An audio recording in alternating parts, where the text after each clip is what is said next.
นิ้วตั้งขึ้นวางกิ้วกายเก้าเกษาแตบไตรปฏิตะทะไหลรัตนาผ่านแผ่วภาคแก้วเจ้าตั้งสามประการด้วยความเคารพนอบนบปุจจาย่อมือนิ้วไหว้สาปาลมีธรรมครูบาอาจารย์พระมหาเถรานุเถระพระเถระพระเจ้าประสงค์ทุกรูปทุกตนโดยความเคารพขอความสุขความสวัสดีจงมีแก่ศรัทธาญาติโยมท่านสาธุชนพุทธบริษัททั้งหลายมาปะกันละเนอมาปะกันแล้วกับช่วงเวลารายการมรดกธรรมปืนบ้านล้านนาดำเนินรายการโดยกระผมอัตมภาพพระครูสังฆลักษณอัตรัตนสิริวัดหริการามสันมันนะตำบลต้นทงอำเภอเมืองจังหวัดลำพูนก็ได้นำเอารายการมาพบกับศรัทธาญาติโยมท่านสาธุชนพุทธบริษัททั้งหลายเวลาตีสี่ถึงตีห้าวันนี้ก็ได้มาพบกันในวันพุธที่5 เดือนกุมภาพันธ์พุทธศักราช2568ก็ได้มาปะกันในวันนี้เป็นบุญถึง2เบื้องเฟืองไฟที่เขาตั้งต่างหลายยังได้มาปะกันแถมปุดหนึ่งวันนี้ก็จะได้เตดน้ำเตดธรรมฟังน้ำฟังธรรมแบบปื้นบ้านล้านนา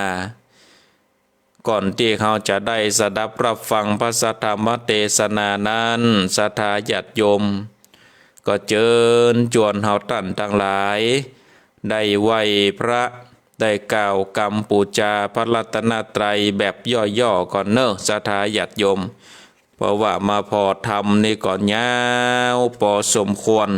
ก็จะใจเวลาเหมาะพอสมควรในการเตดน้ำเตดธรรมเพราะฉะนั้นวันนี้ก็ไหว้พระแบบย่อๆเนอะเอาประนมมือกราบหนึ่งกราบสองกราบสามอิมินาสักกะเลนะพุทธังปูเชมิอิมินาสักกะเลนะธัมมังปูเชมิอิมินาสักกะเลนะสังฆังปูเชมิอะระหังสัมมา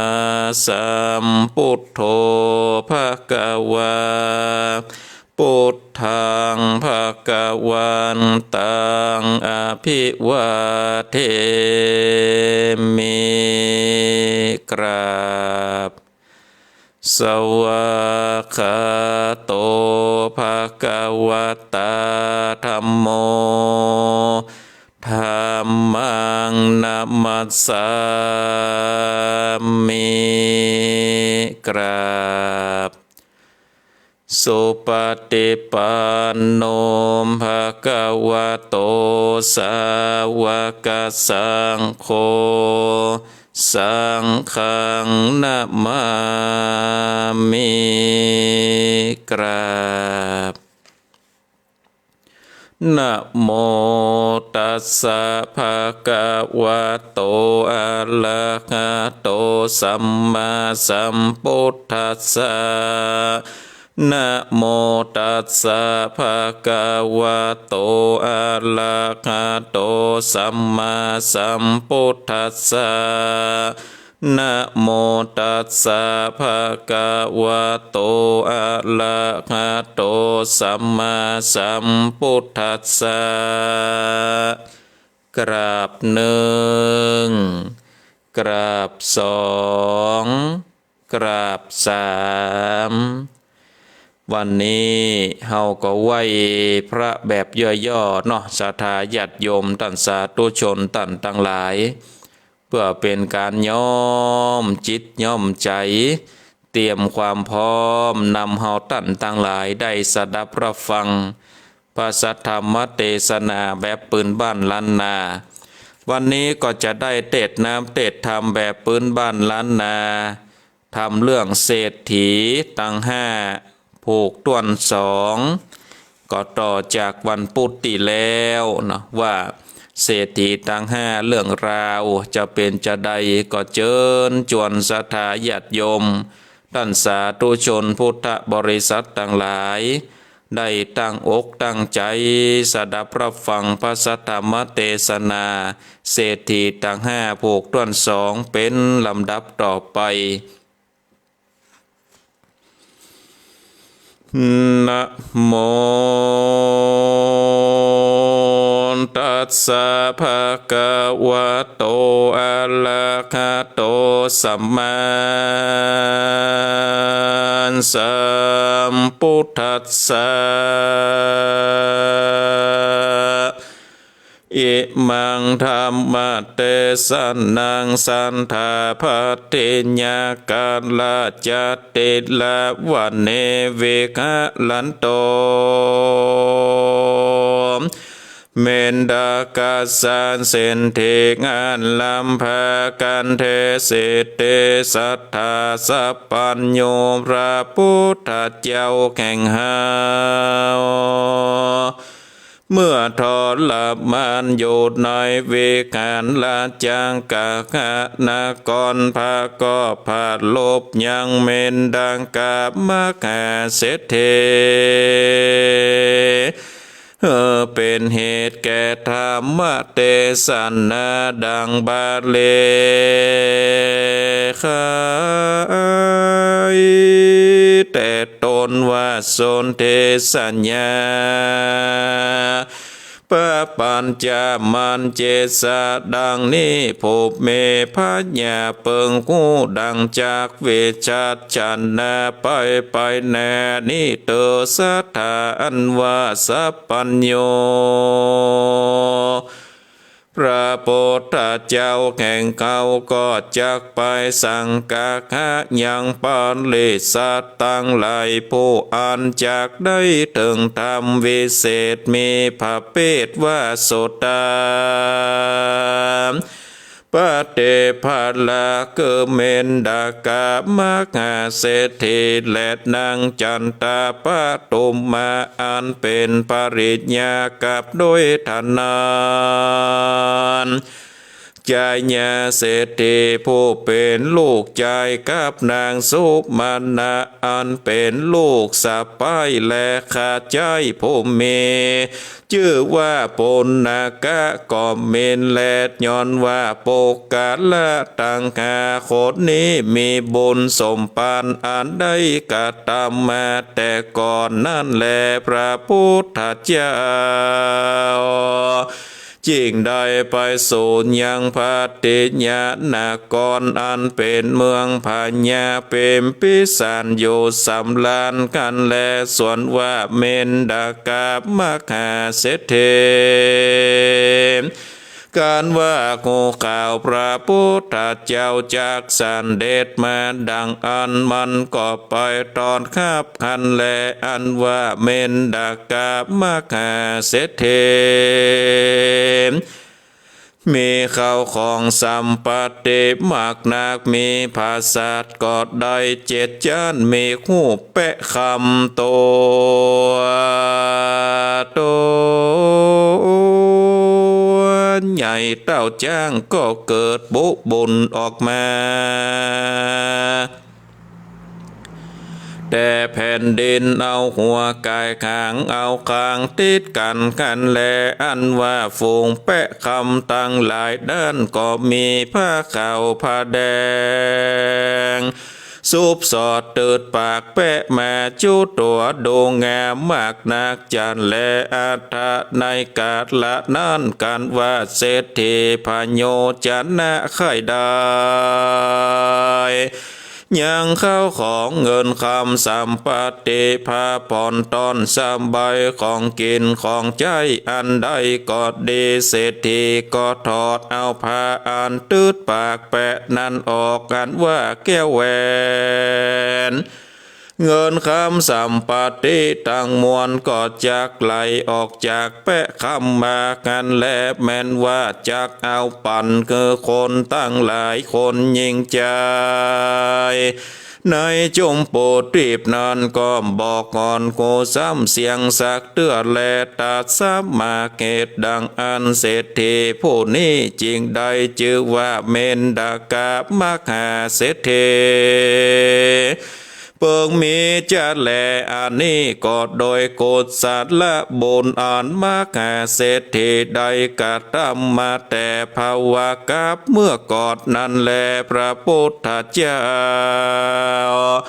ก็สำแดงอย่างโปภกรรมและโกฎสัตว์ละบนแห่งเมนดากามักหาเศรษฐีมาเกิดแจงพระจริงแสงเตสนาว่าอาทิโตเอกานาโวเตกะปะวาสันเนวิปัสสิเนสัมมาสัมพุทโธโลเกโอทะปะเตอะวะโลจะสัมมานาดังนี้แลนับแต่ตนพาถากาบขึ้นหลังได้90กาบนั้นยังเมพระพุทธเจ้าตนหนึ่งชื่อว่าวิปัสสิเกิดมาเป็นพระพุทธเจ้าในโลกนี้ส่วนว่าเมนดากามักหาเศรษฐีก็ได้เกิดมาเป็นลานแห่งกระตุมปีผลหนึ่งชื่อว่าอาวโรจะกันแลส่วนว่าเขาทั้งสองนั้นก็เกิดหลานกับลุงก็หากมีชื่อเดียวกันแลอันว่าผู้เป็นลุงนั้นก็แปลงยังกุฏิเพื่อจักตานให้แก่พระพุทธเจ้าตนชื่อว่าวิปัสสิกันแลส่วนว่าอาวะโลจะผู้เป็นลานก็ไปขอแปลงกุฏิเพื่อขอเข้ายังส่วนบุญกันแลส่วนอาวะโลจะผู้เป็นลุงนั้นก็กล่าวว่าดุราหลานเคยการว่าหลานมาค่อยได้บุญก็จงคงความก็ตามบนอย่างอื่นเตอะส่วนว่าอาวโรจะผู้เป็นลานก็ล่ำเปิงว่าเขาจะกะตำบนเสิงโดยกับลงแห่งโกนั่นลงบอกเกอโอกาสแก่โกสัตว์เนนอมาโกจากสร้างแปลงสัตว์ละเป็นตานหวานการว่าอาวะโรจะล่ำเปิงสันเดชแล้วก็กล่าวกับใจผู้เป็นจังไม้คือหูก็คือสินจังแปลงสัตว์ละคงทำเกิดแล้วด้วยแก้วเจตภาการบ่เต้าแต่นั้นก็คือสร้างแปลงอย่างหูแปะคำสิตัวของตีนธรรมาดกันว่าบัวละมวลแล้วก็ตวายเป็นตาลพร้อมโดยพาจีวัลากิลนะปัจจัยถวายแก่พระพุทธเจ้าตนมีชื่อว่าวิปัสสิพร้อมโดยเพคุสังฆเจ้าทั้งหลายอันเป็นปาลิวันกันแลอันว่าอาวะโลจะนั้นก็ตั้งอยู่ในศีลในธรรมบอกขาดบอกประมาทลานสาตานลาบตอนเต้าอายุแห่งตน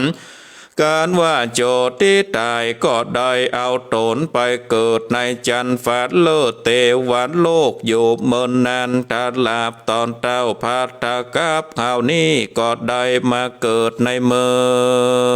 องประหลาดนาสีน้อยข้ากุลเศรษฐีผู้หนึ่งมีข้าวของหมักนักเอกติวัดสังยังมีในวันหนึ่งตันเศรษฐีผู้นั้น ไปเฝ้ายังพญาแล้วก็ลงมาก็ขันยังพรามนาปาโลคิตาอาจารย์ก็ถามว่าดูราพามนาปาโลหิตาด้านอย่างหูนอย่างนาคาตาเลิกเกณฑ์เมืองอันค่ายอันเดชนั่นจายามนั่นปาโลคิตาอาจารย์ก็กล่าวว่าดูรามหาเศรษฐีอันว่าเลิกบ้านเมืองเขานี้โหดลาเปสาตันละอันสืบมาแต่เก้าโบราณกล่าวว่าพญาจะเกิดแก่บ้านแก่เมืองเขาบ้านเมืองจากแรงฝนบ่อตกแท่งเมินนานคนจากกันเขาอยากน้ำจะเกิดมาจัดแลลำดับนั่นไปนาบ้านเมืองก็แห้งแล้งบ่มีข้าวน้ำจะกินแลอันเทการเทวสังยังมีในวันหนึ่งเศรษฐีไปกิจจะเซิงพญาแล้วก็ปิกคืนมาสู่เงินตนก็มีกามอยากเข้าอยากน้ำหมักนักจริงกล่าวซึ่งเมียแข่งตนว่าพัดเทดูราคานี้ยินหาข้าวน้ำมากนักจัดแลเข้ายังเขาบ่มีสักน้อยจัดเลือส่วนนางผู้เป็นเมียเศรษฐีนั่นก็กล่าวว่าข้าก็ปล่อยเก็บลิลอมมาต่ำได้เข้าสารกำหนึ่งจัดแลติดนานเศรษฐีก็กล่าวพิและมีดังอ่อนเจ้าจุงหงตมกันเตอติดนานนางเศรษฐีนั้นก็ได้คงข้าวสุกแล้วกะตำคือเป็นกาปุนส่วนอันว่าจักเป็นของเศรษฐีก็มากกว่าปุนส่วนตั้งหลายคันแลตัดสะเมิงคะแนในขาดนาเมื่อนางภาลิญาเศรษฐีนำเอาเข้าใส่ผ้าจัดนามาตั้งไว้สองนาเศรษฐีอันเป็นผัวตนดังอันเศรษฐีก่อนยังไปตันจักกินเตือนนานปะเจกาพุทโธยังมีพระพุทธเจ้าตนหนึ่งก็อยู่ในประเทศเขตป่าไม้หิมพานต์อันออกจากเนโรธาสมาบัติแล้วก็ล่ำเปิงว่าโปกาละผู้ใดเกิดตานแก่โปกาละเจ้าตนวิเศษอันออกจากเนโรธาสมาบัติสันนิอันเป็นทิฏฐธรรมเวทเนญาปัจจุบันกรรมอันคือขันตอดนาตันตาเลวปันนักแม่นจากภาธนาเป็นสะโคยเศรษฐีเสนาบดีกะหะบดีมั่งมีเป็นดีมีญาสาลาภาสกาศมีปริวานมากนักมีผิวพานวันนาเดือตนงามคือคนโหมคาก็จักสมฤทธิดังกำพาธนาจูภาการในวันเกิดตานกันแลกเหตุดังอ่านผู้จะเกิดตานนั้นจริงประกอบด้วยกุลคาภาการเกิดวัตถุตานโปกาละสัมปัตตานวันนะสัมปัตตานกุณะสัมปัตตานและโปกาละตนอันจากขับตานันอันละกะโตสะโมกะมานะอวิชชาภาสจากแล้วและขีดนาสาวกะอัลละขันตาตน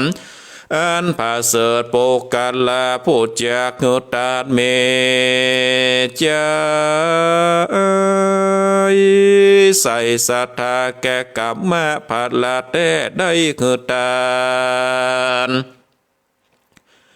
แก่ตนผู้มีกุลวัดอันดีคือออกจากนิโรธาสมาบัตินั้นโปกาละผู้ประกอบโดยศรัทธาสัมปทาน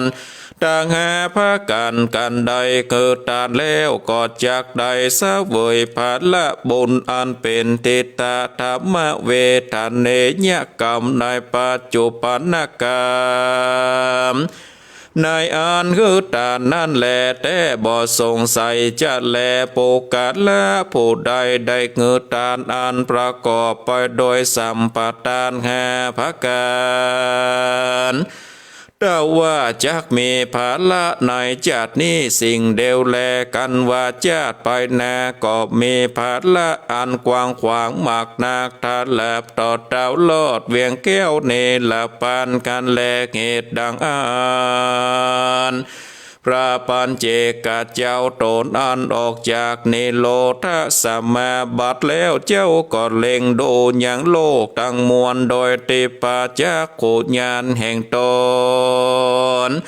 ก็หูได้โปกาสละตังหาโคนันประกอบโดยตานะสัมปตาอันอาจจะฮือตานแก่ตนได้ดังอันจริงเอาบาทและผ้าทะลองอันย่อมฝาดสยองมาโดยลวงอากาศก่อไปภาโกตนตัดสองนาเศรษฐีกันแลในกาดละนานมหาเศรษฐีก็กันอย่างพระปัญเจกพุทธเจ้าก็มีใจโจมชื่นยินดีมากนักกอดล่ำเปิงว่าโกนี้ได้เสวยทุกแยกโอดกันอยากข้าวหน้ามาสเนก็คอยว่าชาติก่อนกูบ่ได้ก็ตามโกนสัตว์ละบุญกรรมเป็นต้นว่าคือตานคักษาศีลฟังธรรมจริงได้ตกทุกแยกกันข้าวการน้ำสันเนนอสวนว่าเขาปนส่วนแห่งโกนี้แลพิว่าโกจะกินเสียดังอันก็เตาว่าจากรักษาชีวิตโกนี้ได้พระมานวันหนึ่งจะแลขี้แย่กันโกจักเอาเกิดตานแก่พระปัญเจกเจ้าสัตว์เนก็อาจจักนำมายังพละอานิสงส์บุญตานอันจากปากได้สาวยสุขจัดเนและจัดนาแต่จัดแลเหตุดังอันกวนโกคือตานเตอว่าอันก็เอาเข้าปุ้นส่วนอันตนจากกินนั้นใส่บาตรยอดตานคือแก่พระปัญเจกเจ้าคันแลในกาลละเมื่อเขาวางลงในบาตรพระมารเกิงหนึ่งดังอันพระพุทธเจ้าก็ฮับบาทไว้กันแลโดยใส่ใจว่าจากใดเกิดมหาเศรษฐีได้กินเกิงหนึ่งแลว่าอันจริงฮับบาทเพื่ออันแลเหมือนนานเศรษฐีก็ไหวพระปัญเจกเจ้าว่าพันเตข้าแด่พระเป็นเจ้าโภคาขอได้คุณนาหาบเอาเข้าปินติบาทแห่งขาดตุอันว่าสุขสามประการจงเกิดมีแก่ขาดทุกภาวะจัดตุว่าอันแล้วก็เอาเข้าอันเหลือนั้นใส่บาทพระปัญเจกเจ้านั้นเสียงตังมวลบอกเงเศษสลอดนั่นแลวัตตาจะปันนากันว่ามหาเศรษฐีตานเข้าเป็นเตบาทกอดตังกำพาธนาว่าพันเตข้าแต่เจ้าโกกันว่าข้านี้ยังตนเตียวไปมาในวัฏสงสา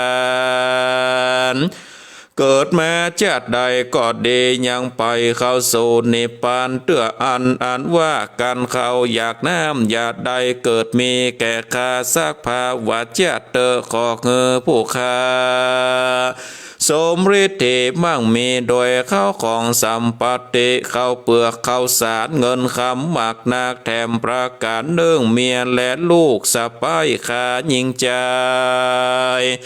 จงเฮอใดเกิดมากับตนตกภาวะชาติแดดเติบเมื่อมากหาเศรษฐีตั้งกำพาทันนานิดแล้วส่วนว่านางผู้เป็นเมียมากหาเศรษฐีก็ขันเองใจว่าผัวโกนเน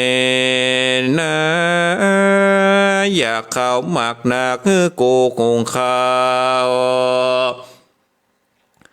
ไปวางตั้งไว้สองหน้าเพื่อจะกินก็ปล่อยคือเป็นตานแก่พระปัญเจกเจ้าสันนิดนอส่วนว่าเขาปุ้นส่วนแห่งโกก็บอกควรจักเกณฑ์แล้วว่าอ่านและนางก็เอาปุ้นเขาแข่งโตดนั่นไปน้อมใส่บาตรเป็นตานแก่พระปัญเจกเจ้าแล้วนางก็พาธนาว่าข้าเกิดมาในภาวะจัดใดก็ดีอย่างได้ขันอย่างตุกขภายะอันกันเขาอยากน้ำนี้สักเตือเตอเหมือนนางพาธนาเมียนแล้วพุทโธอันว่าลูกชายเศรษฐีพูดนั้นกอดล่ำเปิงว่าพ่อแม่แห่งข้าบอกกินเขาอันเป็นส่วนโตดนั้นกอดน้อมใส่บาตรพระปัญเจกเจ้าแลแล้วเอาเขาส่วนปุ้นแห่งโตดนั้นใส่บาตรพระปัญเจกเจ้าคันแลเหมือนนานนางผู้เป็นภาริยาแห่งลูกใจเศรษฐีนั้นพร้อมด้วยใจผู้เป็นข้าใจเศรษฐีก็ปากันเอาเข้าส่วนปูนอันตนจะกิจนาน้อมใส่บาตรเป็นตานแก่พระปัญเจกเจ้าคันแลตั้งกำพาธนาสารเดียวกันกับเศรษฐีอันเป็นพ่อแม่ตั้นกันแลปัญเจกพุทโธส่วนว่าพระปัญเจกพุทธเจ้าจักกตามอนุโมทนาปันปอนจริงกล่าวเป็นการทาวาเอชิตังปฏิตังตุมหังกิปะเมวะสัมมิจโตสัพเพปุเรนโตสังกปาจันโตปนาราโสยธามณิโชเตละโสยธาดังนี้เป็นต้นว่าดุราโอปาสังกาโอปาสิกากัมภาธนาแห่งเจ้ามีสันใดจงสมโนไมโจพระการแดดเตอพระปัญเจกเจ้ากตามภาตกิจอนุโมทนาแล้วก็ข้านิ่งใจว่าอันการตานแห่งโปกาละตังหาคือมีพ่อแม่ลูกชายลูกสะใภ้และข้านี่นาก็เป็นการละอันกะตามใดอยากนาเกตดังอันกูจักเอาเขาตั้งหาปุ้นหาส่วนนี้เมื่อแจกพระปัญเจกเจ้าหาร้อยตนอันอยู่ในธรรมนั้นตะมูลละปะพาอันมีในข่าวคันธรรมาฐานะปากิมมาปานปูนเพื่อเธอปกาละตังหาคนเดได้ขันโกไปในอากาศว่าอ่านแล้วพระตนแก้วปัญเจกเจ้าก็สยองขึ้นไปในอากาศทลาบต่อเต้าไปลอดธรรมที่อยู่พระปัญเจกเจ้า500 ตนก็โดยอานุภาพฤทธิแห่งตนอันว่าพระปัญเจกเจ้าอันอยู่ในธรรม500 ตนนั้นก็อิ่มเสียงจุตนกอบมินแลปุณาติวเสการลอดวันโลนลงเจ้าเศรษฐีก็มีกรรมอยากเข้าหมักนักก็กล่าวซึ่งเมียแข่งตนว่าพัทเทดุรานางขาดนี้ก็มีอันอยากเข้าหมักนัก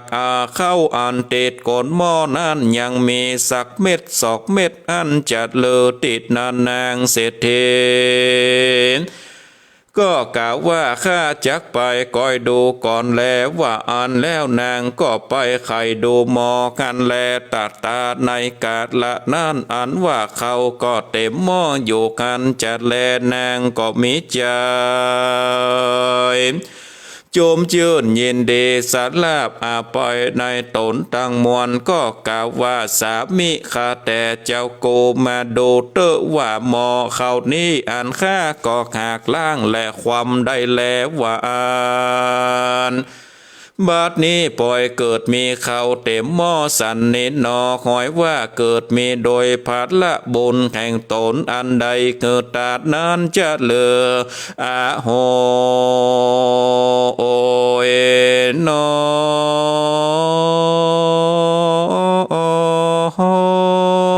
ชื่ออันว่าโกศลบนอันเขาเปิงกวนกะตำแต่แล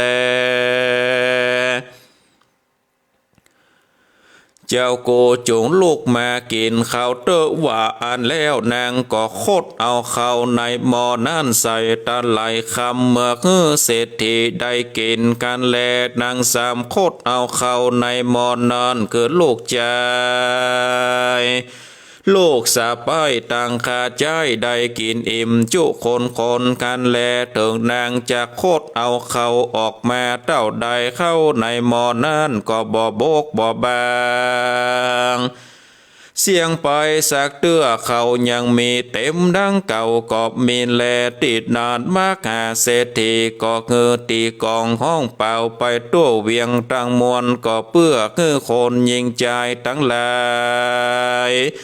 ได้หูโดยคำว่าโปกาละผู้ใดอยากเข้าจุงปากันมาเอาเข้าแข่งเข้าไปกินเตอะยามนั่นคนยิงใจทั้งหลายก็ปากันตือเอาอย่างมอแลกไหไปเอาเข้าที่บ้านเศรษฐีมากินกันแลกันว่าหม้อเข้าแข่งมาหาเศรษฐีนั่นแม่นคนทั้งหลายดังเมืองจักมาขอเอาไปกินหมากนักสัตว์นานอันเข้าอันอยู่ในหมอนั่นก็บอกโง่บกบางและเสียงไปสักเตือดแลอันนี้ก็เกิดมีแต่เตจะผัดละบนอันมากาเศรษฐีใดคือตานอันประกอบไปโดยสัมปติตานหาภากันก็คือเป็นทิฏฐธรรมเวทันเนยกรรมคือได้การต่อแน่ตันตาแลอันว่ามาคาเศรษฐีก็ตั้งอยู่ในธรรมบ่ขาดทัดลาบต่อเต้าอายุแห่งตนการว่าเมียนอาโยโจที่ตายไปจากชาตินั้นก็เอาตนเมื่อเกิดในสวรรค์เทวโลกตนเตียวไปมาใจในเมืองฟ้าและเมืองคนบอกก่อนใดไปเกิดในอบายสักขาแปลในกาลละเมื่อนานพระพุทธเจ้าแห่งเขาตนชื่อว่าโคตมะสัมมาสัมพุทธเจ้าเกิดมาในโลกนี้อันว่ามหาเศรษฐีก็ได้เกิดในข้าโกนเมนดากะมหาเศรษฐีก็เมนแลส่วนว่าหูแปะคำตั้งหลายอันบุญออกมาแต่แผ่นดินมานานการเศรษฐีพัฒนาไข่ใดยังเข้าของสัมปติอันใดนั่นก็เอาพาอันตืดปากแปะคำนั้นออกมาแล้วก็จักได้ยังเข้าของสัมปติดังกำพัฒนานั้นเป็นดังได้กล่าวมาแล้วคนหลังนั้นแลส่วนวันนางผู้เป็นพระลิญามหาเศรษฐีนั่นไปลุนมาก็ได้เกิดในเมืองพัทยานครใดภาโกฏชื่อว่านางจันทปทุมมาอันแลส่วนว่าปุตโตลูกชายมหาเศรษฐีก็ภาโกฏชื่อว่าธนัญใจเศรษฐีนั่นแลส่วนว่าลูกสะใภ้ผู้นั้นก็ได้เกิดว่านางสุมาณาธิดาผู้เป็นแม่นางวิสาขากันแลตาปสมอันว่าข้าใจมหาเศรษฐีก็ได้ชื่อว่าปุณณจารย์บัดนี้แลเตนะวุตังเขตดังอันพระพุทธเจ้าเจงเล็งโดนอย่างโลกตั้งมวลก็กันยังโอปานิสัยอันจักได้ถึงยังโสตาปฏิปัตละแห่งโปกาดละตั้งคนกันแลพระพุทธเจ้าพร้อมโดยเพโคตั้งหลายก็ปากันเดินไปโดยลำดับต่างกาบะนิคมบาดน้อยเมืองใหญ่ก็ไปลอดไปถึงพัทยานครแลอันว่าเมืองอันนี้ก็มีมหาเศรษฐี5 คนมีข้าวของหมักนาคือว่าโจติกะมหาเศรษฐีผู้หนึ่งจาติละมหาเศรษฐีผู้หนึ่งเมนดากะมหาเศรษฐีผู้หนึ่งปุณกะ มหาเศรษฐีผู้หนึ่งกากะวิลิญามหาเศรษฐีผู้หนึ่งก็เมนแลส่วนว่าเมนดากาเศรษฐีงูว่าพระพุทธเจ้ามาลอดเมืองติดนอนดังจึงเรียกนางวิสาขากุมาลีผู้เป็นหลานก็ได้ตอนหาพระพุทธเจ้ากันแลส่วนว่านางวิสาขากุมาลีก็จมชื่นยินดีมักนักก็ตือเอาเข้าตอกดอกไม้เครื่องปูจาพร้อมด้วยปาลิวานได้500 ตนก็เกินลดเล่มพาเสดไปสู่ที่พระพุทธเจ้ากันว่าไปรอดแล้วลาวก็กะตามสักการะปูจาไว้โนบคบยำยังพระพุทธเจ้าแล้วก็นั่งอยู่ที่กวนแข่งตนกันแลศรัทธาอันว่าพระพุทธเจ้าก็เทศนาธรรมอันควรแก่อุปนิสัยนางวิสาขากุมาลีอันมีอายุได้6 ปีก็มีแลส่วนนางกุมาลีนั้นมีพระญามากนักก็โดยเหตุว่านางในกาตาที่การขอมยับมาแต่ก่อนนางก็ลวดได้ถึงโสตาปฏิภาละก็มีแลส่วนว่าเมนดากามหาเศรษฐีผู้เป็นปู่แห่งนางวิสาขากุมาลีนั้นก็มาสู่สำนักพระพุทธเจ้าแล้วก็ไหว้นอบคบยำปูจาพระพุทธเจ้าก็นั่งอยู่ที่กวนแห่งตนนั่นแลเมื่อนานพระพุทธเจ้าก็เทศนาธรรมแก่เมนดากามหาเศรษฐีในเมื่อแล้วธรรมเทศนาแห่งพระพุทธเจ้าส่วนว่าเมนดากามหาเศรษฐีก็ได้ถึงอย่างโสตาปฏิปัลาตาบุญสมปันแห่งตนอันได้กาตามาแต่ภาวะเจ็ดก่อนก็มีวันนั้นแลสัพปัญโยพระพุทธเจ้าได้สำแดงตาหน้าเจตนาผู้คือตานกอดแล้วเต้านี้แลโสโตจานันเลยสัพโพริสัตทั้งหลายได้สันดาบข้าฟังยังธรรมเทศนาแห่งพระพุทธเจ้าแล้วจงปากันสนำจำจือไว้ในมโนตวันจงมันคือตานคักษาเสนภาวนาไปใจจากปากใดเถิงสุข3 ประกาศมีพระนิพพาน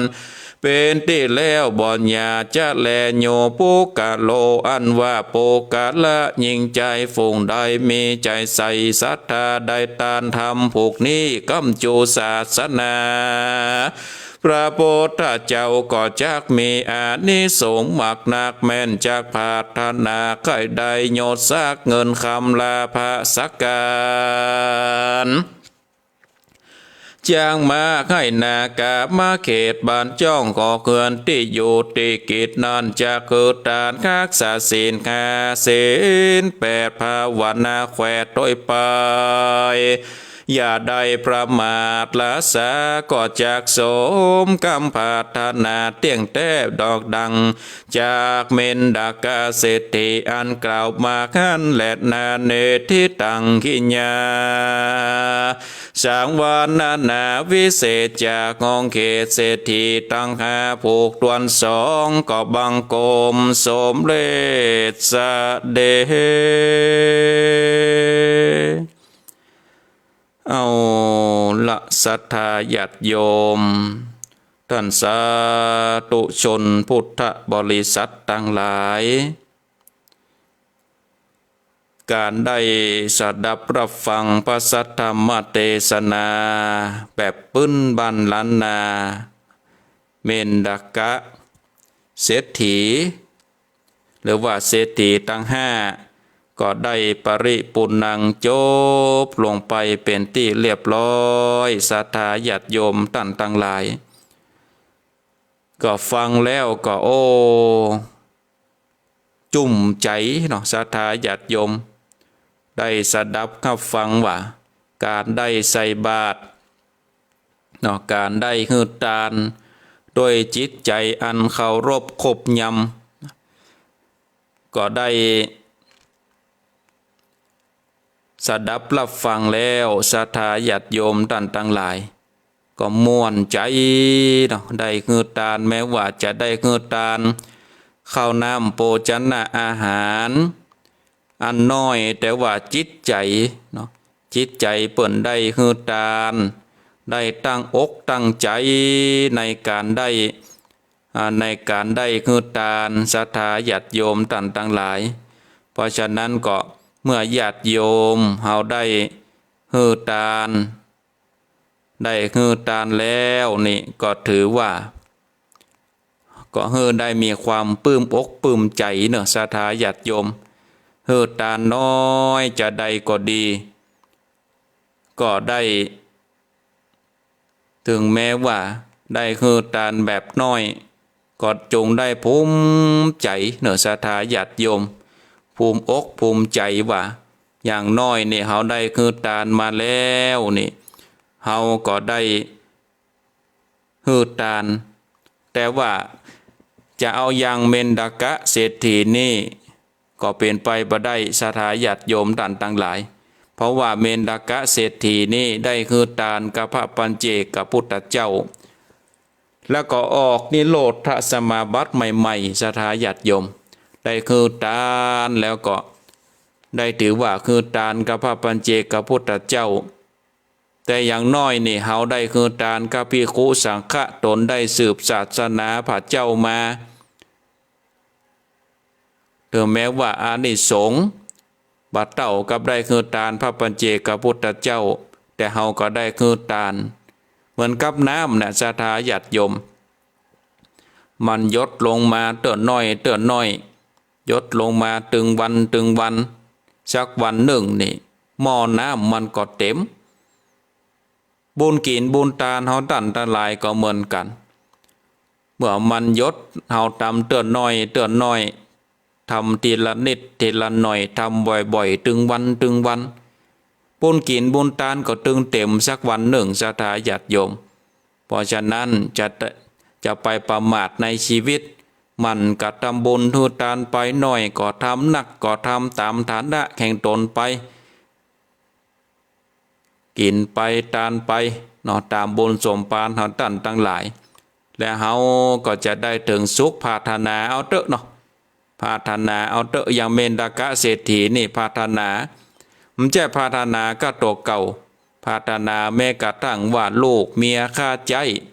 บริวารเนี่ยเกิดมาจัดใดก็ขอให้ได้เกิดโดยกันมีกินไปด้วยกันมีสุขไปด้วยกันทุกข์ก็ทุกข์ด้วยกันสุขก็สุขด้วยกันในหลวงศรัทธาญาติโยมกรรมพัฒนาก็ได้สมดังกรรมพัฒนาจุหยังจุภาการก็เพราะว่าได้คือทานก่อนทานขณะทานหลังทานอย่างน้อยเนี่ย3ประการเนาะก่อนทานขณะทานหลังฮือทานเนี่ยเฮาก็มีใจจุ่มจื่นยินดีในบุญเนาะศรัทธาญาติโยมจุ่มจื่นยินดีในบุญก่อนทานเฮาก็ได้สนงคงควายตกแต่งแปลงพร้อมของทานแล้วหลังจากคณะทานก็เฮมีใจจุ่มจื่นยินดีหลังจากติดทานแล้วเราจะไปห่วงของกินของทานศรัทธาญาติโยมท่านทั้งหลายเราจะไปห่วงของกินของทานก็คือมีใจจุ่มจื่นยินดีในการฮือทานไปใจไปตลอดกับการฮือทานและเฮาก็จะได้ถึงสุขในโลกนี้และโลกหน้าพัฒนาอันใดก็ดึงจะสมมักกรรมพัฒนาแห่งเฮาตั้นทั้งหลายอันนี้ก็ทำเศรษฐี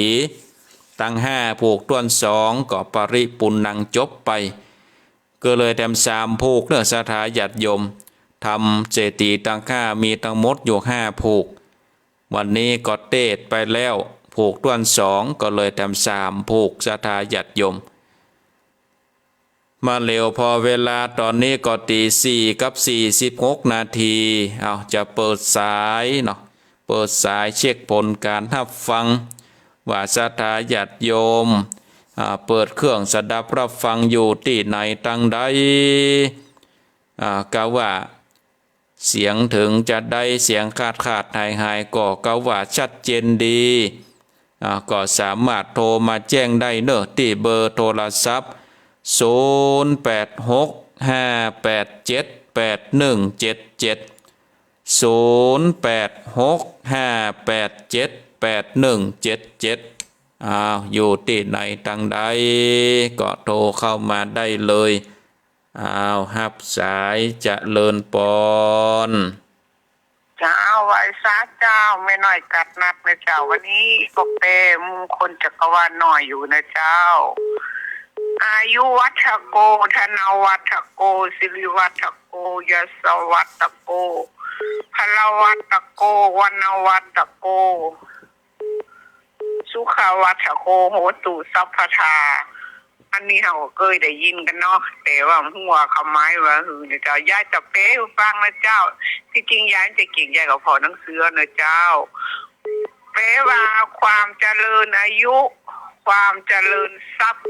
ความเจริญสิริความเจริญยศความเจริญกำลังความเจริญวรรณะความเจริญสุขจงมีแด่ท่านในการทั้งปวงเจ้าไว้สาจะสาธุโมทนาครับสายต่อไปเจริญปอนกราบไหว้สาเจ้าท่านพระครูแม่สีทอนเจ้า ชัดเจนดีนะเจ้าชัดเจนดีสาธุโมทนาเจ้าไหว้สาเจ้าคุณรักษาครับสายต่อไปเจริญปอนเจริญปอนแม่เพ็ญแม่เพ็ญเป็นผู้ชีวิตมาแล้วเด้อท่านพระครูก็4 โมงมาเนาะฟังบัตรเจ้าแล้วเนาะจ้าฟังเจ้าแล้วก่อนโอ้ตรงสา98.75โอ้ตรงสานี่ชัดเจนเด้อสาธุโมทนาใช้สายแทนพระครูเจ้าชัดเจนดีเจ้าสาธุ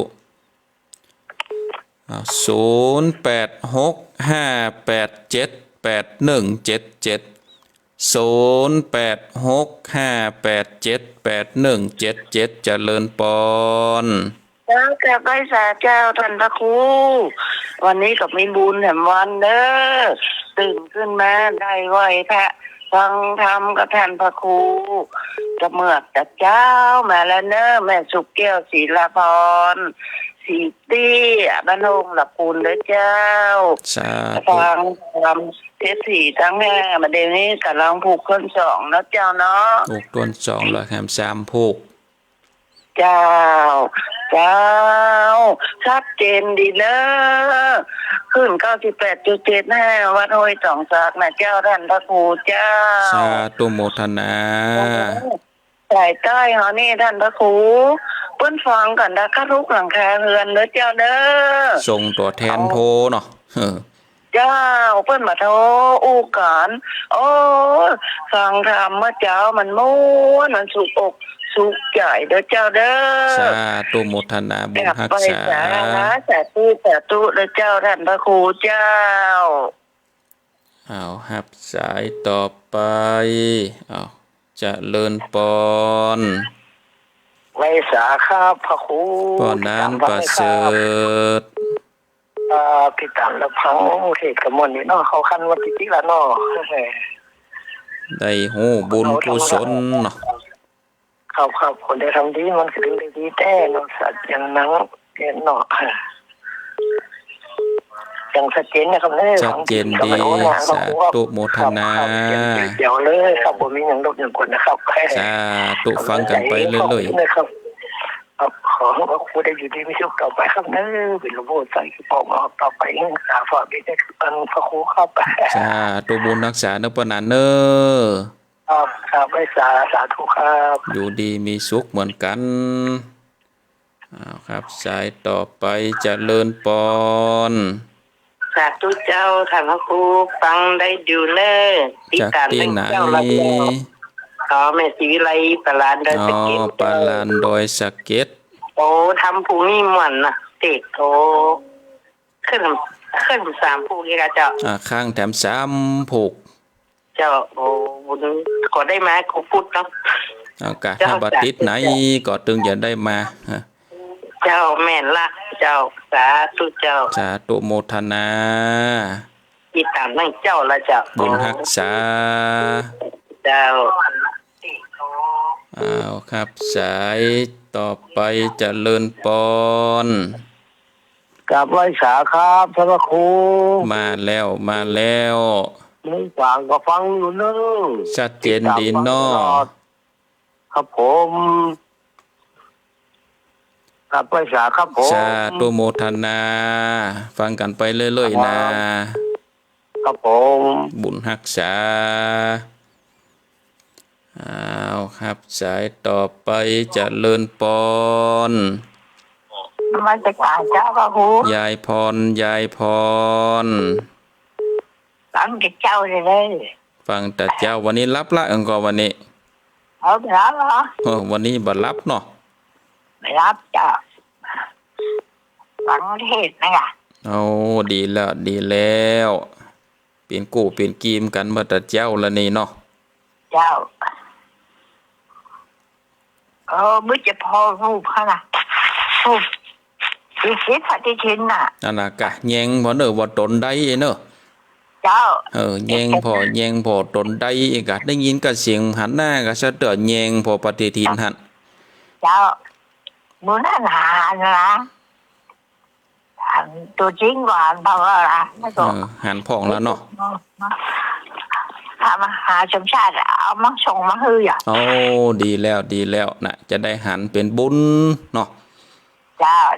จาตุโมทนา เรามาราชการเจ้า บุญ ครู รักษา เจ้า เอาครับสายต่อไปเจะเลิญปอน แต่ตุเจ้าท่านพระครู จากที่ไหน จากแม่วางเจ้าฟังเสมอเจ้า แม่วางฟังตลอด เจ้าแต่ทุกนี่ สาธุโมทนา ใจเนาะเจ้า